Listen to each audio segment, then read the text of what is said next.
What is up, everybody? I want to give my feedback on the beta that I played this past weekend. I played all three classes. I played all 3 days it was available. I maxed out all three characters to level 25 that was available in the beta. I pretty much no-life this beta. It was great. I enjoyed it. But yeah, I just want to talk about what was good, what wasn't good, some stuff that I'd like to see changed. And then, yeah, just would love to hear anybody else's feedback, what you liked, what you didn't like. But yeah, let's just start off with the beginning, I guess. The cinematic, it was amazing. Blizzard always seems to do really good here. They did not fail here. This cinematic was great. I can't remember any time where I was watching a cinematic and got the chills watching it. But I got the chills watching this one. I live streamed this game all 3 days, playing all classes, so you can go back to the live feeds that I have and take a look there. The first part will show you the cinematic. If you've been under a rock and haven't seen it yet, you can go check it out there, or if you're going to play this weekend, wait for the weekend to go check it out. But yeah, it was awesome. The graphics in this game are also great. Some of the best I've seen in any ARPG, to be expected with Blizzard. Um, the audio, the combat audio is awesome too. Like just the sound that you hear here right now, it's very effective. It makes you just feel the impact of your abilities and your skills that you use. So that was definitely a huge plus for me. The audio with skills in games has always been a big deal to me. If they don't sound very impactful, it just kind of takes away from the fun factor for me. So that was awesome. Um, what I didn't like with the graphics though is like the user interface. It just seems very plain Jane. I think they could spice it up a little bit. Maybe get rid of these shortcuts at the bottom of the user interface here. The 1, 2, 3, 4, the left and right click on the mouse. I don't really need to see that underneath my mouse or underneath my user interface. Maybe add that just to the user interface itself, where the abilities are at. Or just make it something that you can hide in the options if you don't want to see it. I don't need to be reminded that these are my, 6 abilities that I need to push. That seems pretty straightforward and easy to know. Um, the talent trees in this game are great early on with the respec stuff. You can if you don't want to follow a guide on full release, you can sit here and respec for free early on. For I can't remember how long you can respec for free, but it's for a good amount of time. And then when you do have to start paying for it, it's actually not expensive in the gold costs. I think when I was level 25 and respecing all points, I was paying like anywhere from, I want to say like around 2,000 gold, which isn't bad at all. You could sell a couple pieces of rares and be able to afford that respec. And you can also respec per node. So if you don't want to respec the whole tree, you can just do a couple here and there, to maybe just try a couple different things out. So, but yeah, I like that the fact that you early on you can respec for free or at low cost to experiment with different abilities in the game. Most ARPGs out there make it very difficult to respec. You better know what you want, or you're going to have to either wait to be able to respec, or if you respec, you're going to have to re-level those abilities, like in Last Epoch. So I think early on most ARPGs should just allow that flexibility there, give you the ability to try different things without it being too much of a headache. So yeah, that was great. What I didn't like about the skill tree though is that it seemed super linear. And that's, through level 1 through 49. Once you get to level 50, you open up the Paragon stuff, which there's a little bit of information out there on that. But I just felt it was a little bit too linear, it's not a horrible thing. It just limits your decision making. Which again, I don't want this to be a very, difficult, hey, like the Path of Exile tree. Like I know that can just be, it just is, some people just don't like that level of difficulty. So I completely understand that. But I wish there was a little bit more choices to be made as you go through the skill tree. You're pretty much, you have either 4, 5, or 6 different things to choose from as you progress down the tree, and then throw in a couple passives here and there. So I'd like to see that be a little bit more, just a little bit more choices there to choose from. Now, that said, you know, it's the first beta. Maybe the Paragon levels is where that complexity comes from, and if that is the case, if that's what enables your build later on or gives you that complexity, then where the skill tree's at right now is not bad. So it's just a matter of how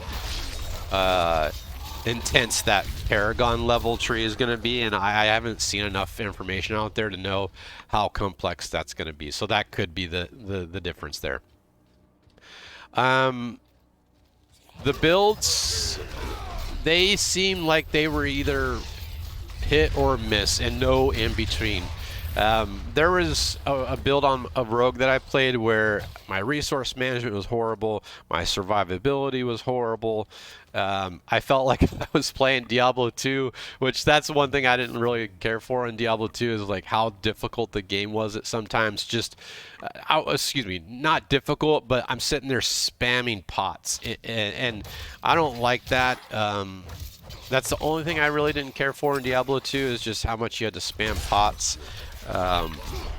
And I think that was more of like maybe an early on thing. But yeah, the builds either just did not perform or they just performed super well. I changed that.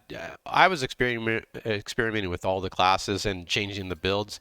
And there were some builds with that rogue where my resource management was almost non-existent. I didn't have to really pay too much attention to it, or my defensive layers were really good, and it did a lot of damage too.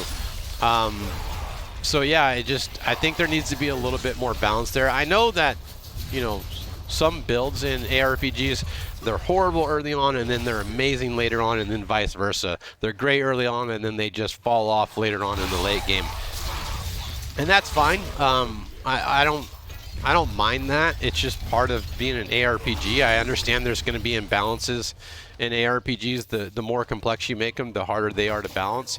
But early on, I want to be able to have fun with anything that I'm playing, and those balances should come later on, to where you know, the level of difficulty for balancing those skills comes later on. I don't think it needs to come early on where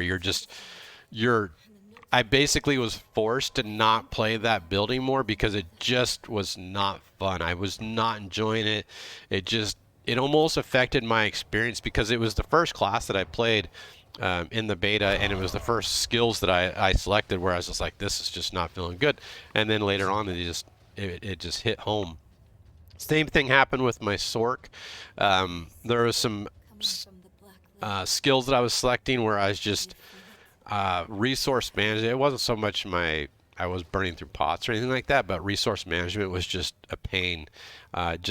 There was times where I was just not doing anything besides auto attacking over and over and over, like use an ability once or twice and then auto for resources, and then use 2 more, and that was just not good. And then I changed up the build, and then bam, I'm tanky and I'm not worried about resource management. It was like never a thing, and the build was popping off.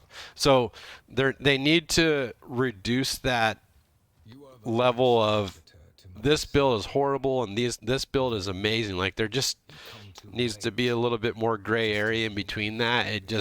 It was just too black and white of this is good, this is bad. So yeah. So I'd like to see that, you know, adjusted a little bit. What was one thing I liked with the crafting early on is that I think once you get to town, there's a quest you do where you can start using imprints. And this is really neat. I think early on I was seeing uniques drop, which sometimes you don't see a lot of uniques early on in an ARPG. They come later on, and maybe a little too much later on. But you know, seeing a unique early on and it being for my class and possibly for one of the builds that I want to play, that was really really fun. I like that. I like that early on you can start doing your crafting with imprints. So you find like a rare that has some good stats on it, you can go and rip an imprint off your unique that you found and throw it on your rare, and your rare now becomes unique, and it's a pretty cool piece of gear. So that was really neat. I really like that. The one thing with the crafting that I think could improve is just the as you go in later, and you'll see that you can do you can re-roll a stat, you can add the imprint like I mentioned, and then there's one other thing, I can't think of what it is at the moment, but you just basically have like 3 different things that you could do with crafting. I'm hoping that's not like all the crafting that's involved. I hope that the crafting is a little bit more robust. But yeah, so that's something I would like to see adjusted there. Another good thing was the MMO environments, the roaming, engaging with other players, doing world bosses with them. I like the idea of not having to rush out of a zone. That seemed really neat to me. Most ARPGs, I'm trying to rush to get to end game to see if I'm going to like the build that I'm playing. I didn't feel like I needed to do that in Diablo 4. I found myself doing dungeons over and over, looking for the world bosses. That was just a good engagement. I think that's going to be something that most people will like here in Diablo 4. There is some stuff with the MMO stuff that I don't like, though. I do not like the emotes. It was so strange just, running around on my barbarian here and having to do emotes for quests. That needs to stay in MMOs and not bleed over into ARPGs, in my opinion. I did not like that. Also did not like the escort quest. I don't like those in MMOs to begin with anyways, so I would like to see that stuff gone. So yeah, that's just my opinion, but just something I did not care for. But yeah, but that's pretty much it. I would probably rate this beta 7 out of 10, maybe 8 out of 10, but I think I'm going to hold my 8 out of 10 until I see a little bit more of what the game's going to deliver. I love the environment, it just the look and feel of it being Diablo 2. I did not care for anything that Diablo 3 gave us. Diablo 3, in my opinion, was just, I don't know, it just one of those, anytime I was done playing another ARPG, I would come back and play Diablo 3, and then I would just only play it for a day or maybe 3 days, and then I was just bored of it.